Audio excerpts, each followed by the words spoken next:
செல்லம்மா சீரியல்ல செல்லம்மா ஆகாஷோட அப்பா கிட்ட ஆர்த்தியும் ஆகாஷும் 2 பேரும் விரும்புறாங்க. அவங்களுக்கு நிச்சயதார்த்தம் வர நடந்திருக்கு. இது ஆனாலே பாதி கல்யாணம் ஆனதுக்கு சமம். இந்த நேரத்துல அவங்க 2 பேரையும் பிரிச்சு கல்யாணம் நடக்காதுன்னு சொன்னீங்கன்னா என்ன நியாயம்? உங்களோட பையனோட வாழ்க்கையை நீங்களே கெடுத்துறாதீங்க. அவனுக்கு பிடிச்சபடி ஆர்த்தி கூட கல்யாணம் பண்ணி வச்சிருங்கன்னு எடுத்து சொல்றாங்க.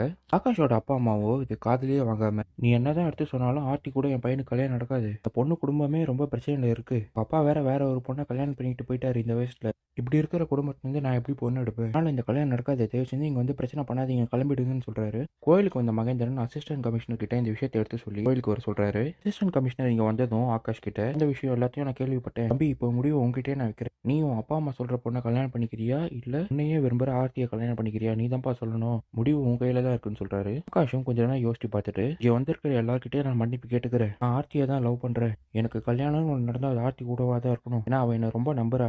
அப்பா அம்மா என்ன மன்னிச்சிருங்கன்னு சொல்றாரு. மணமேடையில உட்கார்ந்து இருந்த மணப்பெண்ணும், ஆகாஷ் நீங்க நடிச்சபடி ஆர்த்தியை கல்யாணம் பண்ணிக்கோங்க, காசையை நான் ஏன் கெடுக்கணும்னு குடும்பத்தோட அவங்களும் கோயிலை விட்டு கிளம்பிடுறாங்க. ஆகாஷோட அப்பாவோ ஆகாஷ் கிட்ட அவ்வளவு சொல்லியதையும் மீறி இவ்வளவுதான் கல்யாணம் பண்ணிக்கணும்னு நினைக்கிறல, எப்படியோ கலந்து நாசமா போ, இனிமே உனக்கு அப்பா அம்மா கிடையாது, உங்க கண் முன்னாடி வந்து நிக்காதுன்னு சொல்லிட்டு அவங்களும் கோயிலை விட்டு கிளம்பிடுறாங்க. மகேந்திரனும் ஜானகி கிட்ட எடுத்து சொல்லி ஆர்த்தி கல்யாணத்தை இன்னைக்கே ஆகாஷ் கூட பண்ணி முடிச்சிடலான்னு முடிவு எடுக்கிறாங்க. மகள் அறையில ஆர்த்தியை ரெடி பண்ணிக்கிட்டு இருக்கிறப்போ ஆர்த்தியை அழுதுகிட்டே செல்லம்மாவை பார்த்து, என்னை மன்னிச்சிரு செல்லம்மா, இந்த கல்யாணம் நடக்கிறதுக்கு நீ தான் முக்கியமான காரணம். நான் ஆரம்பத்துலேருந்து உன்னை தப்பா பேசிட்டேன். சரி, நான் ரொம்ப வருத்தப்படுறேன், என்னை மன்னிச்சிரு செல்லம்மான்னு சொல்ல, செல்லம்மாவோ இதுல என்ன இருக்கு ஆர்த்தி, நீ என்னோட மாமா பொண்ணு தானே, பரவாயில்லன்னு சொல்லி அவங்கள ரெடி பண்ணி மணமேடைக்கு கொண்டு வராங்க. எல்லா பெரியவங்களோட ஆசீர்வாதத்தால ஆர்த்தி ஆகாஷ் கல்யாணம் நல்லபடியாக நடந்து முடிச்சிடுது.